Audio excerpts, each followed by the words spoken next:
Good evening, morning, or afternoon, depending on where you are. And welcome to this webinar entitled The Future of Euro-Atlantic Security, the Russia Challenge. I am Luis Simón, Director of the Brussels office of the ElCano Royal Institute from Spain and a professor at the Free University of Brussels. This webinar is co-organized by NATO's Public Diplomacy Division and the Munich Security Conference to discuss, of course, the current security situation in Europe. The event is being live streamed and we have a Q&A box where our audience can send questions for speakers, so feel free to use that. We're of course all following very closely how events in and around Ukraine are unfolding. Russia's military buildup at the border has continued and even intensified in the last few weeks and days. And the current crisis has put Russia and the whole question of how to enhance deterrence in Eastern Europe back at the center of the transatlantic agenda and back at the center of the NATO agenda, certainly. In fact, over the last few days, several NATO allies have announced additional deployments in the East to reinforce deterrence. There's, of course, an intense debate about what NATO could and should do to prevent an escalation in Ukraine. And also in terms of managing its relations with Russia, there's a debate about what is the right mix between deterrence and dialogue. And when it comes to deterrence specifically, there is a debate about what is the appropriate mix, the appropriate balance between supporting Ukraine diplomatically and by way of arms deliveries, the threat of economic and diplomatic sanctions to Russia, and the promise of additional force deployments to Eastern Europe. But there are, of course, also broader political questions about the future of Ukraine's relationship with NATO, of Russia's relationship with NATO, and even the fate of the European security architecture itself. To address all these questions and all these debates, we have a stellar lineup here today. Ambassador Wolfgang Ischinger, who is currently chairman of the Munich Security Conference and has had a long and distinguished career in the German Foreign Service. Ambassador Alexander Vershbow, who is currently a distinguished fellow at the Atlantic Council of the United States and has previously held key positions at the State Department and NATO. And Ambassador Baiba Braje, who is a NATO Assistant Secretary General for Public Diplomacy and has also had a distinguished diplomatic career in Latvia before joining NATO. Now, each speaker is going to start off with a 5-minute opening remarks, and then I'll follow up with a couple of questions. And after that, we'll open the floor for questions from our live audience. By the way, both the Munich Security Conference and Atlantic Council have produced reports recently, which include recommendations on how to deal with the current crisis. So hopefully our speakers can touch on those and we'll follow up on those later. Ambassador Ischinger, we'll start with you. The floor is yours. Well, thank you so much. And let me start out by offering a vote of thanks to NATO, to you, Baiba, and your team for organizing this event, which I believe is urgently necessary. It's timely and quite important as our public debate in all of our member countries evolves. So in the couple of minutes that I've been given, let me just offer a few observations. First, I joined the German Foreign Ministry in the first half of the 1970s. So it's been a long time. And I cannot remember a single moment since the end of the Cold War that was more serious in nature, that represented a more imminent threat to the security of the members of NATO, to NATO as a whole, and that provoked such fundamental questions about the security architecture of the Euro-Atlantic community and of Europe itself. Now, it's very important, I believe, that we understand that while the urgency and the military urgency is about the situation that Ukraine faces at this very moment, But the matter which we need to discuss far exceeds the issue of Ukraine and NATO enlargement. This is a challenge to the very basis, to the very fundament of what I thought we'd been able to establish over the last number of decades in terms of a reliable, sustainable, and accepted security architecture for all of our countries, including, of course, the Russian Federation. It is important to note that as we focus on NATO enlargement issues, that the last important decisions taken by NATO on enlargement were, like 10 or 15 years ago. I mean, NATO has not taken an important enlargement decision in many years. I think it's very important to keep that in mind. What the Russian Federation, in my view, attempts to do, and I'm not quoting verbatim, but I'm quoting what President Putin and others have actually said. What they're trying to do is to rewind the history of the last 25 or 30 years or so of European security, going back to 1997 or beyond. The problem, as I see it, is that actually history tends to move forward into the future. It doesn't easily go backward.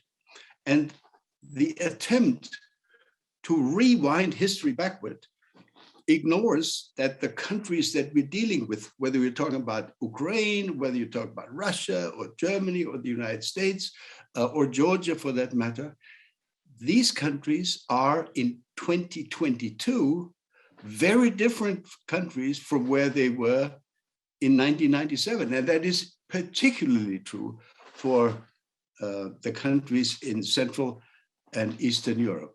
In other words, the attempt to rewind history, in my view, can, for historic and political reasons, actually not be seen as potentially successful. Let me conclude by sharing with you a little anecdote. In 1993, long time ago, I had just been appointed director of policy planning of the German Foreign Ministry. And I went on a kind of a reconnaissance trip to Warsaw, to Kiev, and to Moscow. And when I was welcomed for an opening dinner by a vice foreign minister of the Russian Federation, Yuri Mamedov, I'm sure Sandy Vershbow remembers him. He later on served as their ambassador in Canada. He hosted a dinner for me, and then we had consultations the next day. And I asked a very simple question. I said, Yuri, my country, Germany, ever since World War II, we've spent a lot of time and energy to make our smaller neighbors feel less uncomfortable, more comfortable with Germany. Now, I'm just coming from Warsaw and from Kiev, and my impression is that these people are terribly afraid of you, of Russia, in the new situation. So tell me, what are you going to do? What are your plans to make them feel less frightened by the Russian neighbor? And his answer was, and I remember it as if it had been yesterday. His answer was, look, Wolfgang, what's actually wrong with our neighbors living in fear of us? And it seems to me that some of that, what I call old thinking, is still around in the mindset of some of our friends in Russia. I'll stop here. I'm running out of time, but I'm sure I get a chance to add a few other comments later. Thank you very much, Luis. Absolutely, and thank you very much, Wolfgang, for that troubling anecdote, but also for putting the crisis in perspective, both historically and geopolitically, and zooming out beyond Ukraine proper, which is something that of course we need to do. Sandy, over to you for opening remarks. Well, thanks very much, Luis, and thanks to both NATO and the Munich Security Conference for helping make this event possible. I'd also like to start with a bit of a historical perspective on the current crisis. And I would agree with Wolfgang's comment that it's hard to remember a more dangerous moment in the West's relations with Moscow. But it's also important to remember that the crisis we're dealing with right now was entirely fabricated by President Putin. There's no threat to Russian security from NATO or from Ukraine today, certainly no behavior that can justify or even explain the 127,000 troops on Ukraine's borders that are poised for the attack. This is much more about President Putin seeking to avenge what he sees as 3 decades of US and NATO efforts to weaken and encircle Russia, to promote so-called color revolutions against pro-Moscow regimes, and to deprive Russia of its great power status. And this narrative is entirely detached from the historical record. Ukraine is at the center of this crisis, not because of any security threat that it presents, but because its very existence as an independent state threatens Russia's ability to roll back the changes in Europe since the end of the Cold War. Changes, I must add, have brought unprecedented peace, freedom, prosperity, and cooperation to all European nations, including Russia. For Putin, Ukraine's progress in consolidating freedom and democracy, despite Russia's efforts to destabilize and dismember it, represents an example, a dangerous example for the Russian people that Putin sees as an existential threat to the survival of the authoritarian regime that he's built in Russia these past 2 decades. So he's much more afraid of Western ideas infecting Russia than he's really afraid of NATO. Russia's ambitions, as Wolfgang said, go far beyond reestablishing control over Ukraine and blocking its path to Europe and to NATO. Russia wants to turn back the clock and redivide Europe on the basis of spheres of influence, in which Russia is given a free hand to dominate its neighbors, with Ukraine the strategically most important. The demands in Russia's draft treaties, and we can just discuss those later, would, in a nutshell, leave our Eastern allies and partners as defenseless buffer states. That's simply not going to be accepted. So how did we really get here? Russia would like the world to believe it's all the fault of NATO enlargement, that we took advantage of Russian weakness after the fall of the Berlin Wall, that we actively sought to exclude Russia from our vision of a Europe whole and free. Now, I was directly involved in the policy making in the 90s in shaping strategy for NATO's transformation. And the record shows that we and our allies made an extraordinary effort to reach out to Russia as a partner, even as an ally in those exciting days. And this is corroborated by the now declassified records of the presidential summits between Bush and Clinton and Gorbachev and Yeltsin. We were all talking the same language back then about building our security together on the basis of shared values. Bill Clinton and other Western leaders sought to work with Russia on a new inclusive system of European security that would offer a prominent place to Russia alongside the countries that regained their freedom after 1989. And let me stress, these leaders decided to open NATO's door, not to contain Russia, but to help consolidate democracy and economic liberty in Central Europe and to prevent future Yugoslavias. And from the start, we pursued a 2-track approach: a transformed NATO open to new members on the one hand, and an institutionalized strategic partnership with Russia on the other hand, what we used to call an alliance little a with the alliance big A. And this is what is the vision laid down in the NATO-Russia Founding Act of 1997. And that served as the basis for beneficial cooperation with Russia all the way up until their first invasion of Ukraine in 2014. And let me just recall as well, NATO adopted policies back in '97 aimed at assuaging Russian concerns about the military implications of NATO enlargement. No nuclear weapons, no stationing of substantial combat forces in the new member states. These assurances, you might be surprised to hear, are still being honored even after the invasion of Ukraine in 2014. Now, I would admit that the Bucharest summit in 2008 created unnecessary confusion when they declared that Ukraine and Georgia will become members one day, but set no timetable for that. But as a practical and political matter, the alliance is no closer to bringing those countries into NATO in 2022 than it was in 2008. And President Putin knows this, but his negotiators are insisting on explicit legal guarantees that would never be approved by the US Senate, and they would contradict both the open door in NATO's founding treaty and the principle reaffirmed by Russia in every post-Cold War agreement that nations have the right to choose their own path, including their alliances. So where are we now? We'll discuss that more later. But some people think that Russia's draft treaties were deliberately designed to be rejected, giving Russia a pretext for military action against Ukraine. And if that proves to be the case, then the negotiations that are still going on will ultimately hit a dead end. But I'm not so sure that Putin has made up his mind. He may still be testing whether by threatening the use of force, he can frighten the West and frighten the Ukrainians into accepting at least some of his demands without actually having to use force. And clearly he doesn't want to run the risk, if he can avoid it, of punishing sanctions and heavy combat casualties that new aggression would bring. And of course, it would also lead to what we're reading in the newspapers today of a buildup of NATO forces along the western borders of Russia. So we all have to hope and continue to push Russia in the hopes that it is still looking for a diplomatic way out, despite its bluster.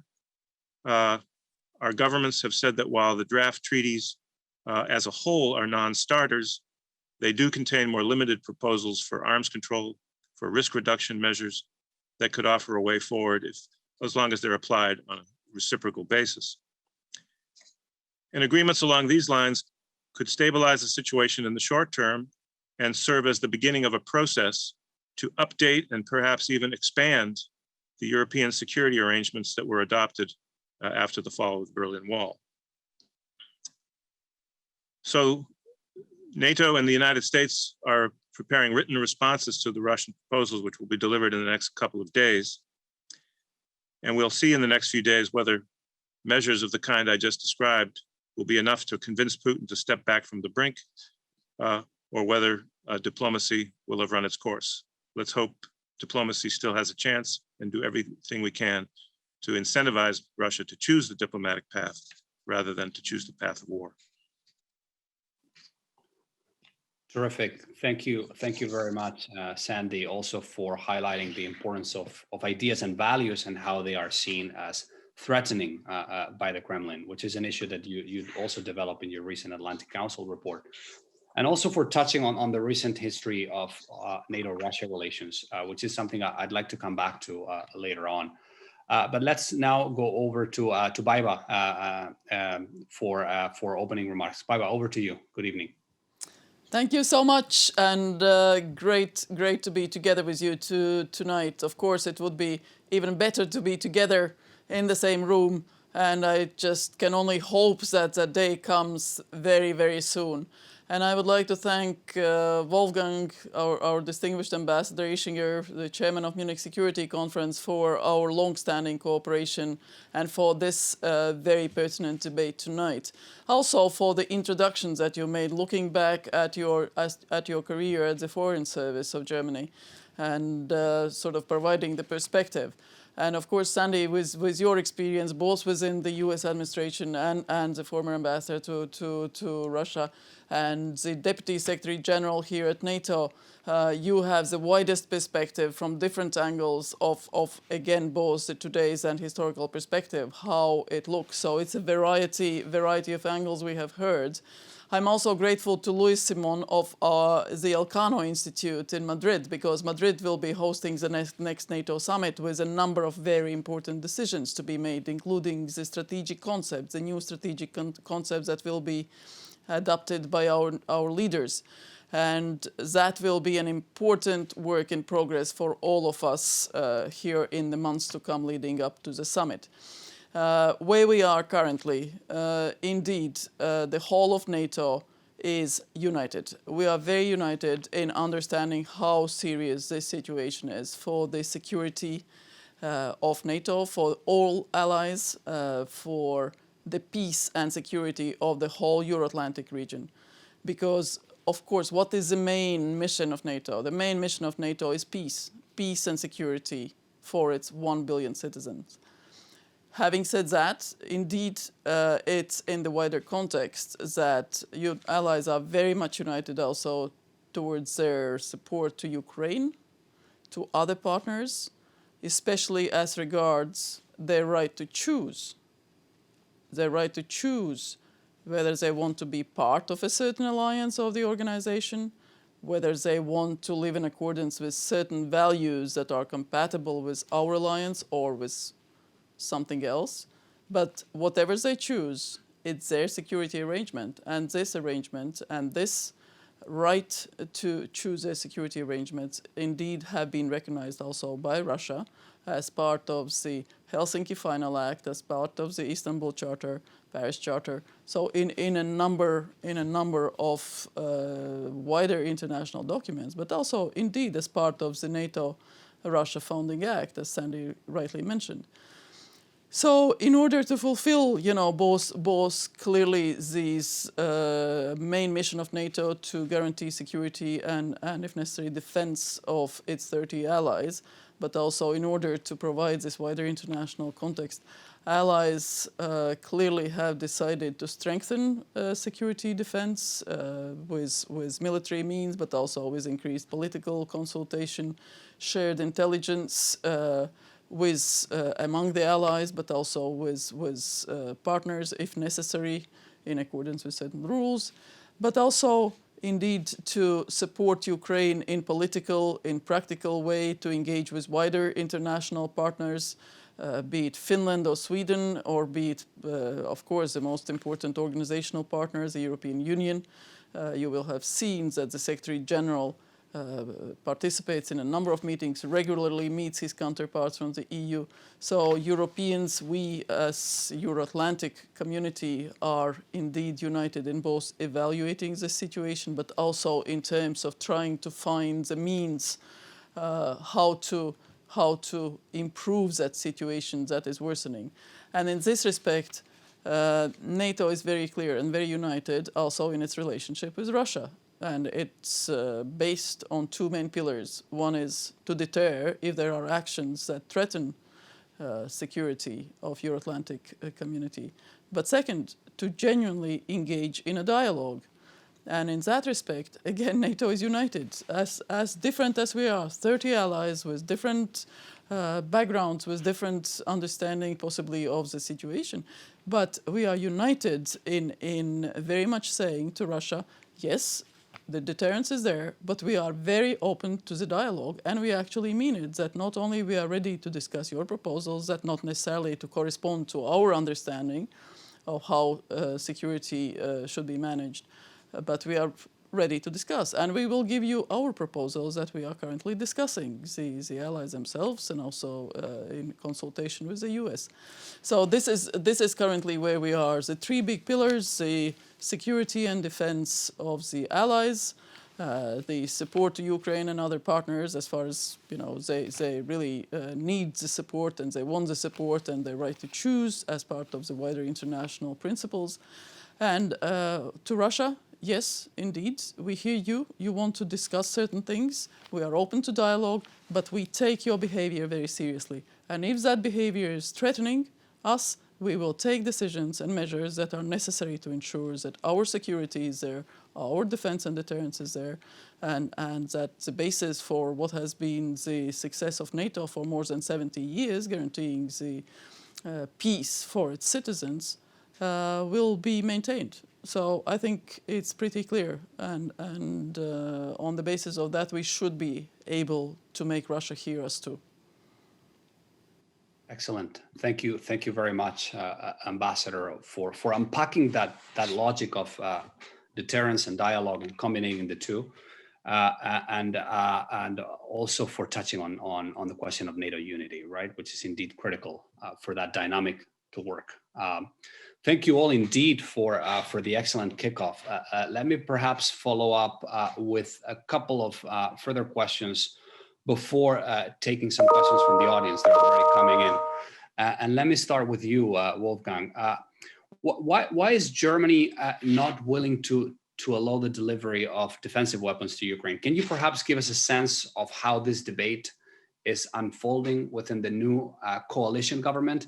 And then on another matter, you've talked about this crisis as one of the most important, one of the most serious ones since the end of the Cold War. President Macron, who is currently holding the rotating presidency of the EU Council, has called on the EU to put forward a proposal for a new European security architecture.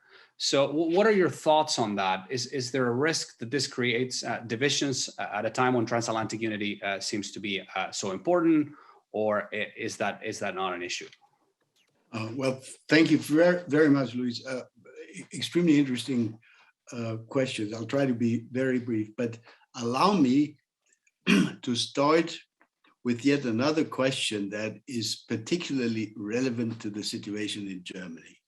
Remember, in 1990, German unification came about, and there were intense negotiations about reunification involving the then Soviet Union and their leaders. And we've had, and this is relevant for the German situation, we have had this continuous whispering, the allegations that in the context of the negotiation in 1990, the Soviet Union was offered promises that, you know, such things as NATO enlargement would never happen. And in other words, we're being accused of having broken a promise made 30 plus years ago.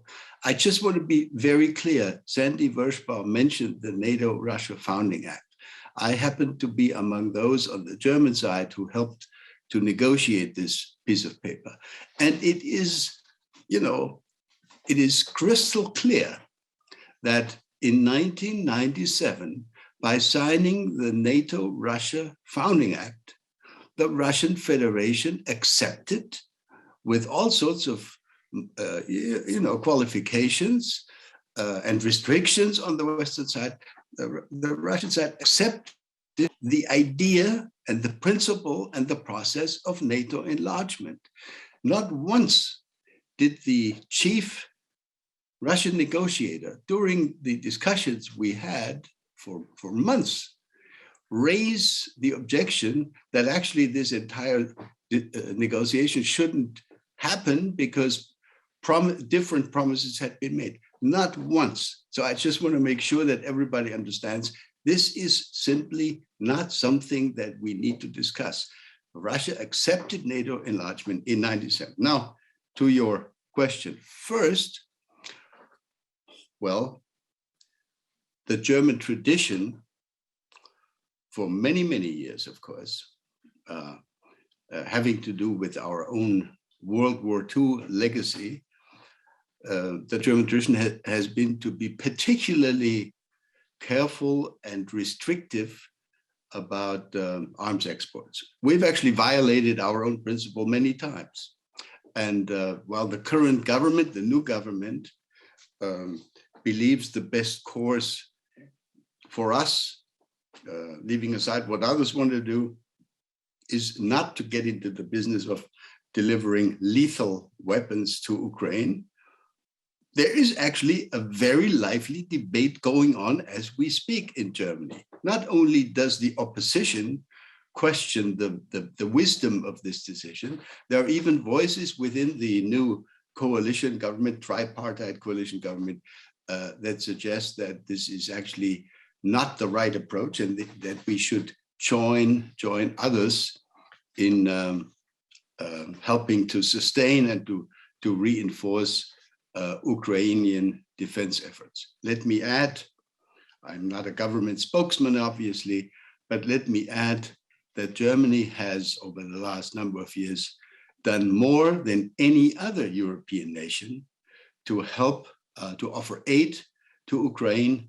The aid we've been offering far surpasses that of any other of our partners.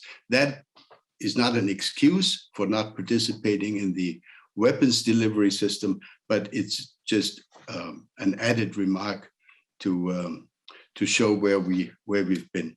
On personally, if I may add that, personally, I would think that Germany would not be making a mistake, not vis-a-vis our own history, and not vis-a-vis the current strategic situation. If we joined others, if we joined the United States, the United Kingdom, and others in making certain deliveries. But that's my personal opinion.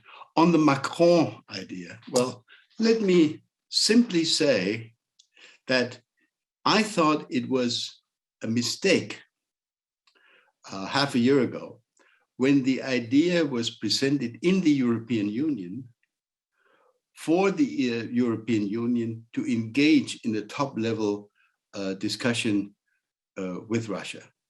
This proposal, made at the time, maybe not very elegantly, by France and Germany, was shot down by a significant majority in the European Council.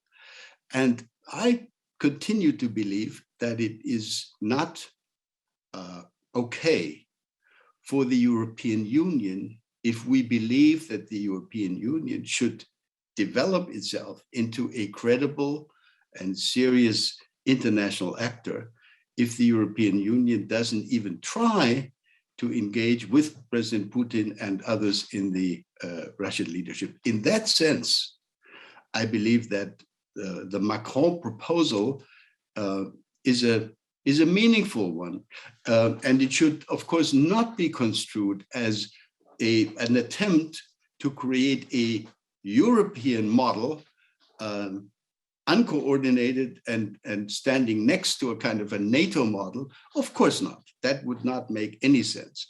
But developing a European view about all the economic and political and social and energy implications that this relationship encompasses, I think that is not a stupid idea.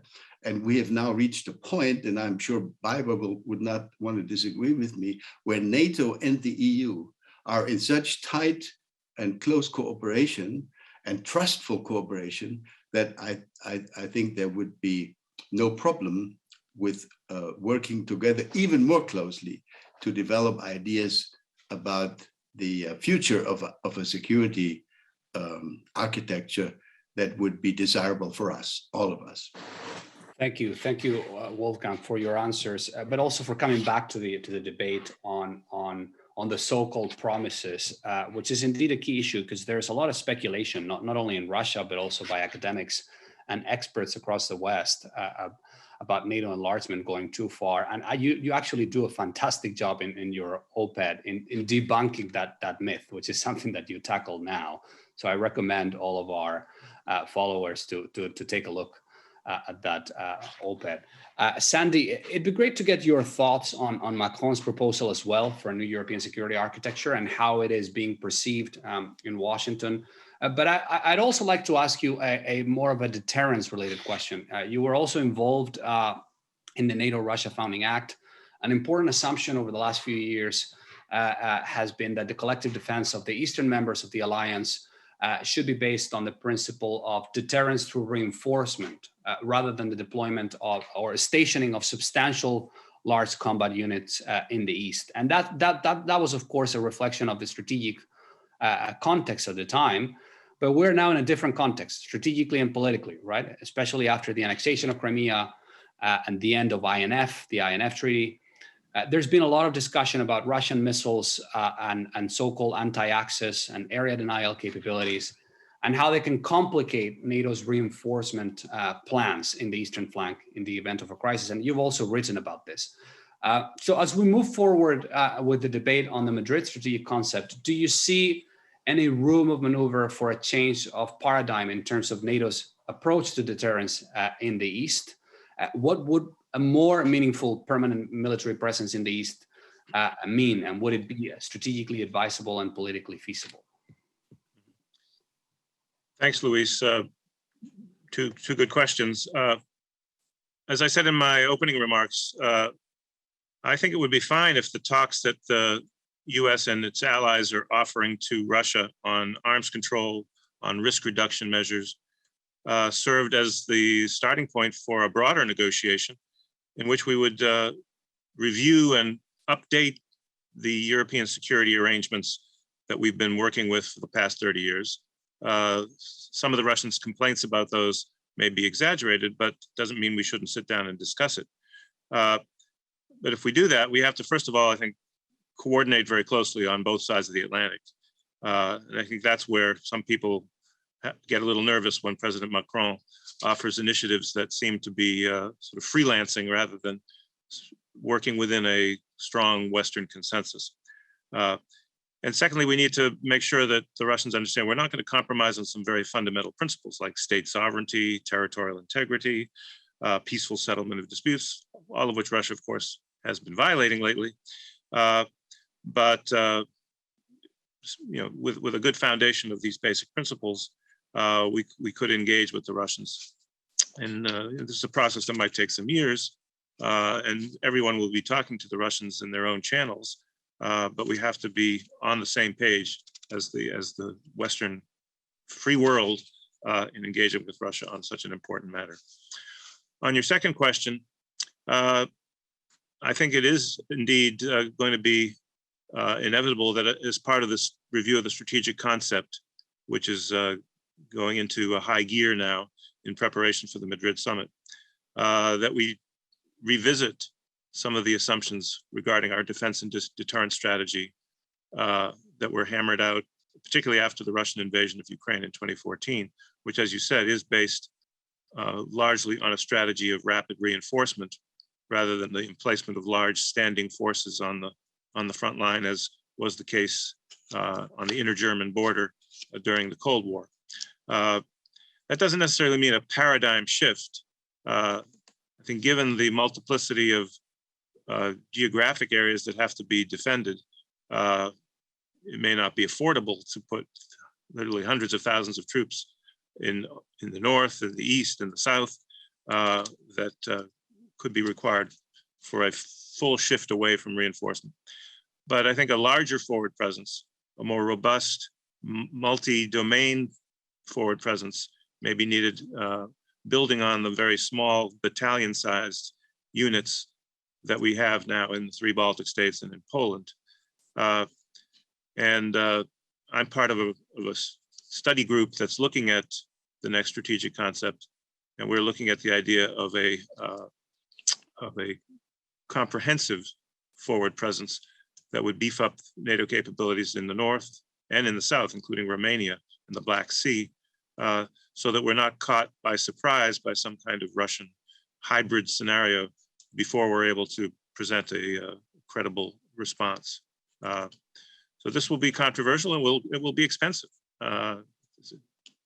Security is not free, but I think we have to have that debate and set some clear guidelines for our nation's forces at the Madrid summit. Terrific. Thank you very much, Sandy. I'm looking forward to hear more about that comprehensive forward presence concept. Baiba, let me turn over to you for a final question before opening it up. As we move closer to the Madrid summit later this year and make headway with the debate on the future strategic concept, and again, I'm trying to open up the conversation a little bit. To what extent do you think there's a risk that this push to think beyond the Euro-Atlantic and beyond the military domain that the Secretary General has been advocating in the last few years, particularly in the context of the NATO 2030 agenda. To what extent you think that this whole agenda loses steam, particularly at a time when NATO's core business, which is deterrence and security in Europe, is under threat? Thanks, Luis. That's a very pertinent question, and I know that there are allies who are discussing that already. But for NATO, it means that we have to be able to address the Russia challenge, but it doesn't mean that the other challenges go away. And that is why actually the 2030 decisions that were made at the summit to adopt NATO for the future, be it on the emerging disruptive technologies, be it on climate security, be it on wider sort of international consensus making among the countries that are not aggressive, that are not challenging its neighbours or threatening its neighbours or others, that those challenges still will have to be addressed, including how we as NATO, as allies, how we deal with China. Do we partner with China because on some issues it can be a partner, or is it a challenger for NATO? So we will have to find those answers at 30 as the allies in preparation of the new strategic concept. So at the end, it will be a collective will, a collective formulation of the consensus, how we see the world and what answers do we find for all these challenges, from Russia to climate security, or today we were discussing energy security at the NAC. So there are a lot of substantive questions, and each one of them is valid. And as in military operations, you don't choose which theater to address. If there is a challenge, you have to address it in various theaters in all domains, and be it from space to land to air to sea.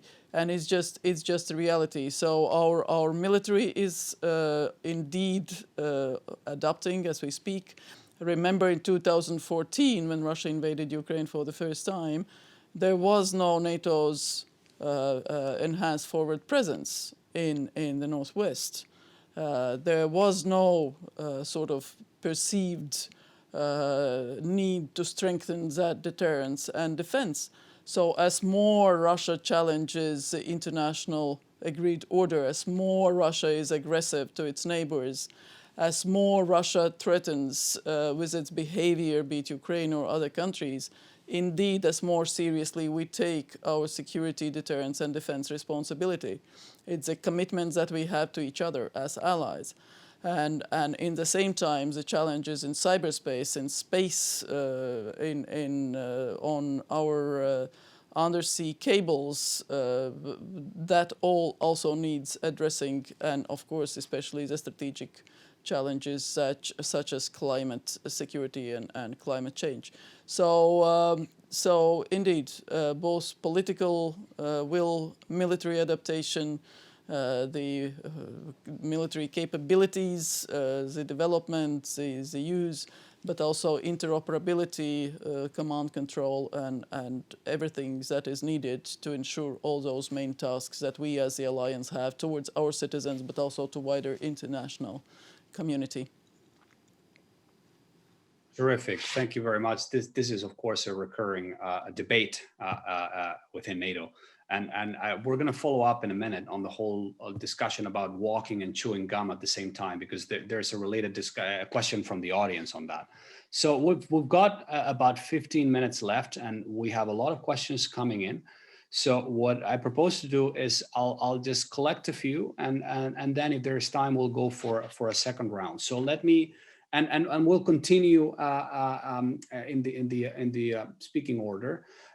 So one question for the whole panel, which is, do you believe, and you've all, or some of you have touched on different aspects of this question already, but I would like to put it more directly to all of you. Do you believe that there is some kind of agreement that can be reached that will satisfy all parties and prevent some sort of military conflict?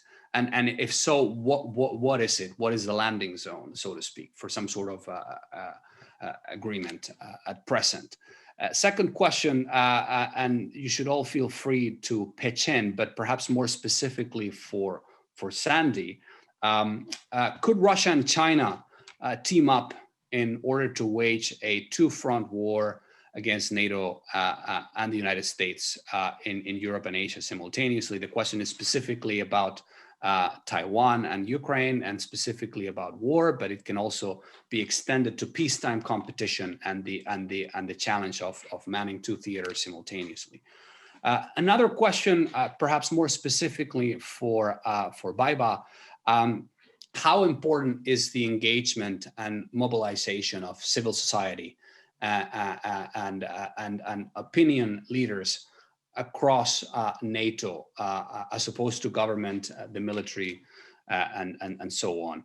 And then one question specifically for Wolfgang that has to do, of course, with one of the issues that Baiba raised in her last remarks, which is energy, right? And in particular, Nord Stream 2, which is something you've touched on in your article and in other works.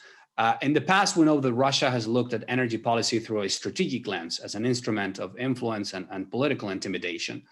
And there's been a lot of debate, of course, in and around Germany around Nord Stream 2 and whether we should look at it through an economic lens or a political and strategic lens. How do you think this debate is evolving in light of the current crisis in Ukraine and with the new government in Berlin? Let's maybe start with you, Wolfgang, and then we'll work our way through the other speakers. Okay, thank you very much, Luis. So wait a minute. So let me start with your general question. Is it possible that there will be some agreement coming out of the current confrontation? Well, two remarks. In diplomacy, nothing is impossible. So I think it would be a big mistake to argue, no, because the two sides have such totally divergent positions, no agreement can be reached. I don't think that's correct. I'm old enough to remember the Helsinki process, and this is my argument. When the Helsinki process was started in the early parts of, the 1970s, the Soviet Union wanted something entirely different from what the West was willing to offer or what the West wanted. And we sat down with the Soviet delegations actually for a couple of years. So what I think, hopefully, will come out of the current situation, if not an agreement, which I think Sandy would agree with me, which is difficult to imagine, a full-blown agreement that would solve all these problems. But I would hope that a process would be allowed to develop, where hopefully at some point some arms control discussions and negotiations could follow, et cetera, et cetera. So a process, and if a process starts, then we have a chance to start rebuilding trust. And because one of the fundamental problems, of course, of our current relationship is that we cannot, and we, under these current circumstances, we cannot trust the Russian declarations. There is no trust. They probably don't want to trust us either.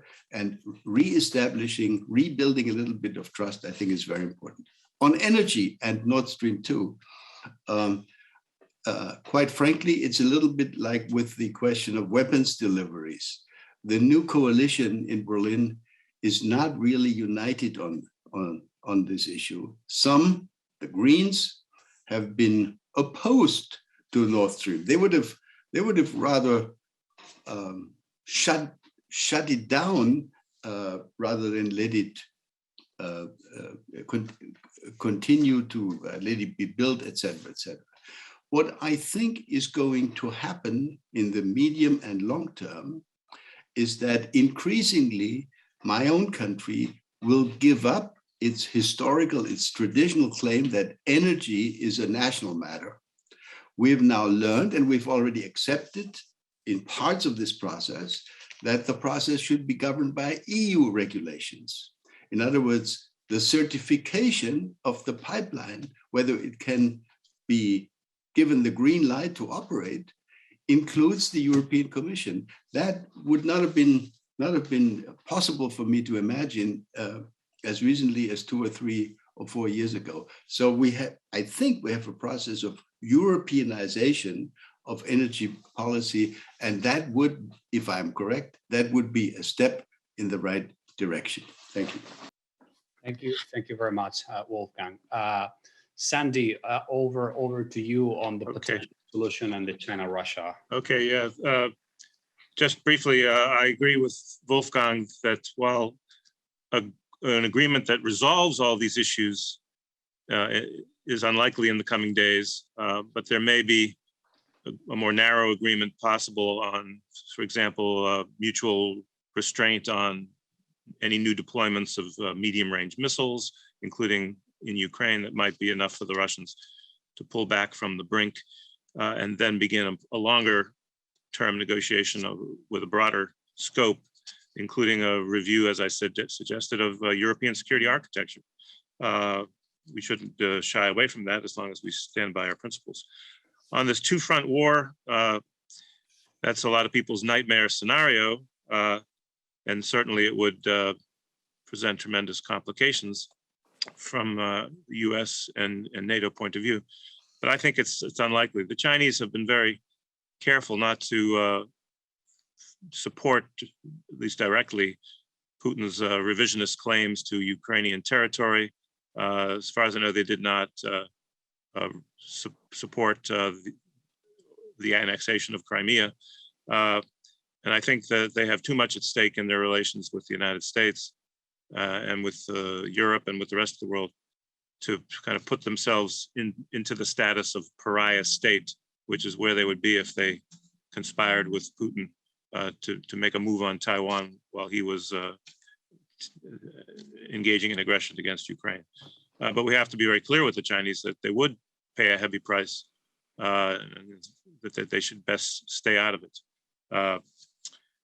Now, there was the, well, those are the two directed to me. I'll stop there. Thanks. Thank you, Sandy. Baiba, if you can now come in on the general question about the prospects for a solution and where that might be, and also on the question on the importance of engaging civil society, which is something you're working on personally. Absolutely. On where the landing space can be, I don't want to prejudge, but quite clearly allies are committed at 30 to find those points where we do see the possibility of advancing the security with the Russians and to find the agreements, to find the sort of possibility to speak openly and genuinely. Don't forget that the NATO-Russia Council meeting on the 12th of January, it was a robust, very open, not an easy discussion, but it was a genuine discussion and again, on both sides, expressing where we disagree on things, but also clearly indicating that there is a possibility for a dialogue. I think, as Wolfgang said, the process is important, that there is that possibility of engaging, and not only publicly, but also that there is a channel of communication. So lines of communication are very important. So reopening the sort of communication between NATO and Russia, the ability to not only talk to each other, but also community and others, that should be possible. Certain elements on transparency and risk reduction should be possible. Arms control. There are quite a number of things that would benefit Russians, would benefit NATO, would benefit our citizens, would benefit the overall Euro-Atlantic security. I don't want to prejudge how we get there, how genuine Russians are, what mandates they have, whether that's on non-strategic nuclear weapons in their conversations with the US or others. This is a negotiation. Not everything has to be in public, as we do want to achieve certain things.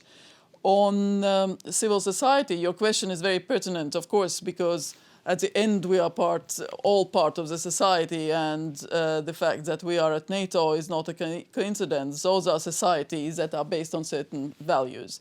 And if NATO's Washington Treaty and the NATO's birthday on 4th of April is coming, and it's a good time to actually remember that it is based on the fact that we do want to protect the liberty and our civilizations, and we do want our citizens, our societies, to be living in peace, security, to enable them to have economic prosperity, to have the best education, to have the ability to travel, to debate, to have that choice to actually decide what we want to do with our lives.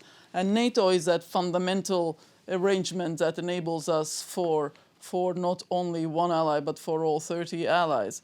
So in that respect, the part of civil society in debating who we are, NATO is not just governments, it's our societies. So to both talk to our civil society, to our experts, to media, but also to smaller society groups, what are their stakes in all these challenges that we have currently? What do they see as the most important possible solutions, be it on countering disinformation, strengthening resilience, the cyber? You know, sometimes the biggest experience and the biggest expertise are not in the governments, it's actually in the private sector and civil society. And I think this is the sort of way how NATO thinks about it, that we are in it together. We need everyone to understand that security is there for us to make sure that our model of lives, that the way we want our children, grandchildren, future generations to live is to guarantee the security first and to do it together. Terrific. Thank you very much, Ambassador, and thanks indeed to all three of you. I have a few more questions, but I'm afraid we're running out of time. So I just wanted to really thank you all for a fantastic debate. We've talked about the specifics of the current crisis, about the need to strike a balance between dialogue and deterrence. We've also talked, which is an issue that both Wolfgang and Sandy in particular developed on, which is the historical and geopolitical underpinnings of the current crisis. We've also tried to put the current crisis of European security in a broader perspective by looking at how questions related to Ukraine and to deterrence in the East also relate to other challenges that matter to the alliance, right? And the ASG was touching on that. So I hope you found this webinar as interesting as I did, and that you think it made a difference in explaining the situation and helping us understand the situation and putting it in context, particularly not least in light of all the information and disinformation that is out there about the current crisis. We're surely going to continue paying attention to the situation and how it evolves in the coming days and weeks. Without further ado, I just wanted to thank, first of all, the speakers for magnificent contributions, then all of you, the audience, for excellent questions and for your interest, and of course the organizers, the Munich Security Conference and NATO's Public Diplomacy Division. And with that, just to wish you all a good evening, and thanks again for joining us. Thank you so much. It was great. Thank you. Thanks a lot. Thanks very much.